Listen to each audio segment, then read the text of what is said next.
Welcome to Freda Chando Analysis, ladies and gentlemen, and thanks for your continued support. President William Ruto instructed the two speakers to fast-track the creation of the office of the official opposition leader, not by popular amendment in the referendum, but by amendment in the two houses, the Senate and the National Assembly. But these instructions are really receiving a lot of backlash.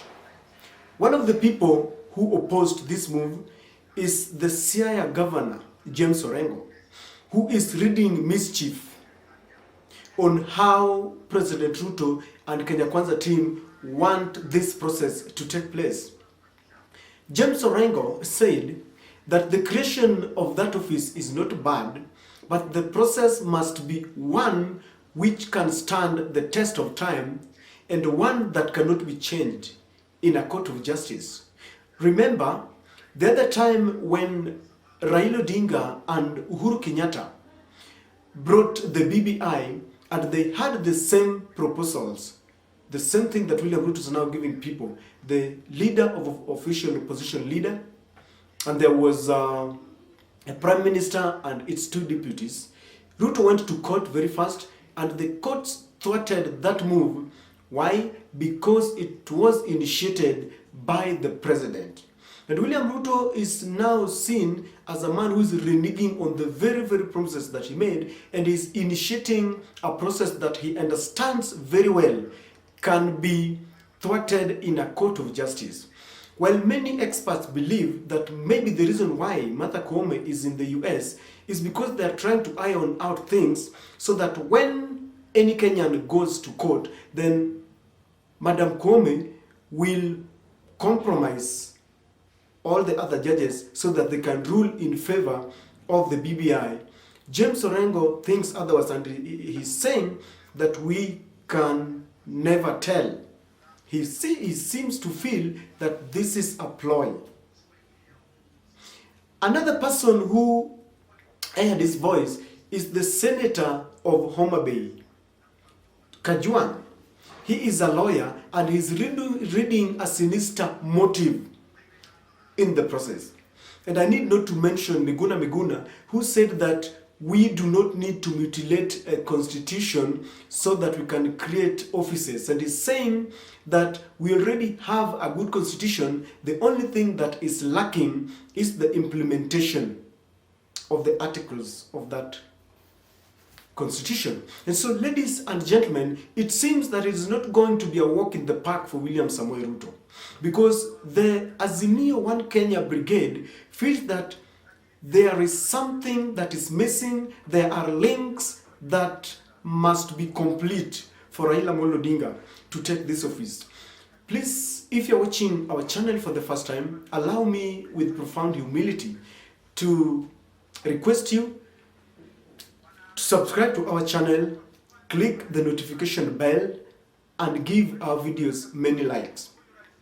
I want to support this move, and I want to give you reasons why I believe that Raila Amolo Odinga should not take up an office that has not gone through the full process of taking it to the people, taking it to the referendum, so that it can be anchored fully in our sacred constitution. And number one reason is this, ladies and gentlemen. You know, William Ruto is an experienced politician. And anytime we are amending our constitution, in Kenya, we have always done it targeting individuals. And I've always criticized that move, that for us to have a constitution that will stand the test of time, a constitution that we will pass on to our children, it needs not to be anchored on individuals. Because you will agree with me that people like Raila Amolo Odinga, William Samoei Ruto, Uhuru Kenyatta, Moses Wetangula, and Broadway, they will play politics and they will go. But Kenya will remain, and sooner or later, you and I, our children, will plunge into politics, and they need to inherit a constitution that is strong, that protects our democracy.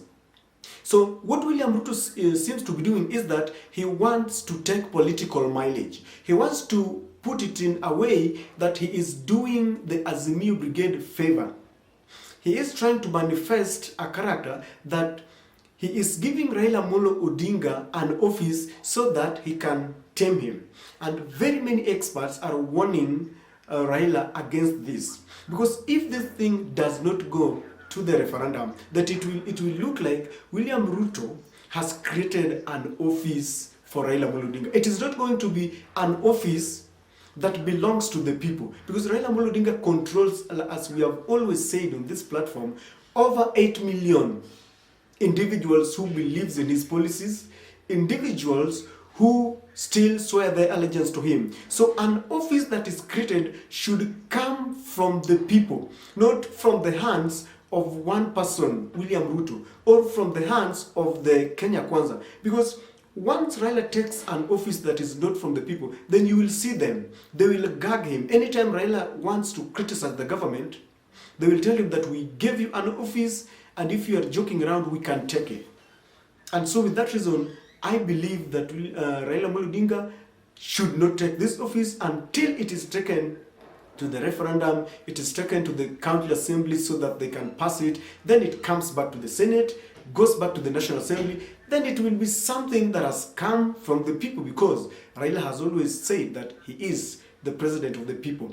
Number two, ladies and gentlemen, if this thing ends up in court, we now have a case judgment that they will peg their argument onto, because they ruled that a president cannot initiate a popular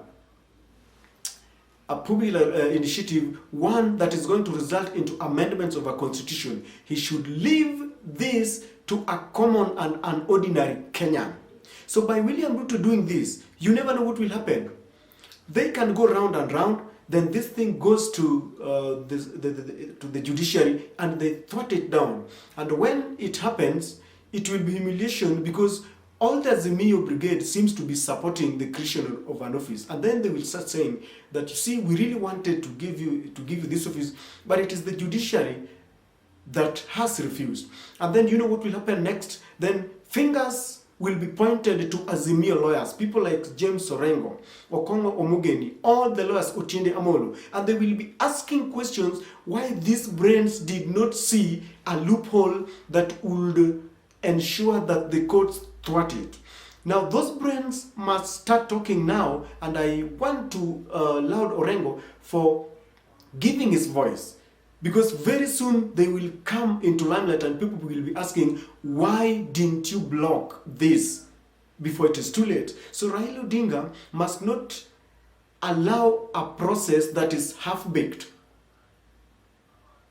He must not allow his office to be created from a process that experts will feel that it is unconstitutional.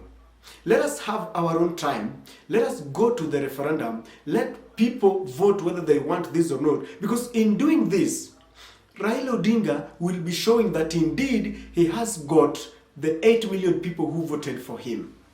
In doing this, Raila Amolo Odinga will prove and will manifest that indeed he is a believer in the sacred constitution. He is a believer in law. Let him not have shortcuts, ladies and gentlemen. And number three, if Raila Amolo Odinga accepts an office that is created through an act of parliament, then it will seem like Raila is manifesting someone who is power hungry, someone who is politically naive. You see, with the experience that Raila Amolo has, Raila has been in politics the longest time if you compare to all the politicians that we have today. And he has passed through political storms. This is the first time that we are having an office created. We did one in 2007, but I think that was under the old constitution. The new constitution is crystal clear on how we can create other offices. Because apart from just this office, there is that one of I think a third gender rule and the CDF. There are a number of things that are contained there that are good, but it has to go through a constitutional process. So if Raila Amolo Odinga take this, then people will feel, okay, this guy was never interested in talking on behalf of the poor. He was never interested in talking when the idea is unpopular. They will feel like, okay, this guy really wanted an office and that's why he rushed. So we must make it very clear, and the Azimio Brigade should rally their support behind people like Orengo, and all the lawyers must insist that if you want to create a credible office, let this office go through a credible process so that you don't manifest Raila as someone who is only power hungry. And I believe that the office is good because, as I mentioned earlier, Raila Amolo Odinga will be given other privileges, or anyone who will be in that office. And the one that I really feel, if you ask me, the one that I really support within that office is the one that the occupant of that office will be given a chance to nominate representatives into constitutional bodies. That is one thing that I've always been very particular about. Recently, the Azimio Brigade have always cried foul that William Samoei Ruto wants to replace all the IEBC officials with persons who will dance to his tune. But when the Azimio family will be given a chance to nominate their representatives, then they will be taking part in weighty matters that affect our nation. Because 2027 is here with us, and William Ruto is preparing every machinery. And Raila Amolo Odinga doesn't want to be left out. Many feel that he wants to hand over his constituency to Kalonzo Musyoka and Martha Karua. But if they don't take part in preparation for 2027, it will be a tall order whether you hand over your supporters. If the IEBC officials are only contained by people who are dancing to Ruto's tune, then it doesn't make sense. And so if that office will contain such privileges, then I really support it. But the process must be as sacred as the Constitution is.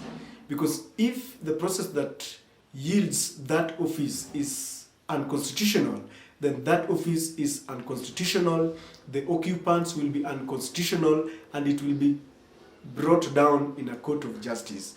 Ladies and gentlemen, that is my take. Please share with me what you think on the comment section.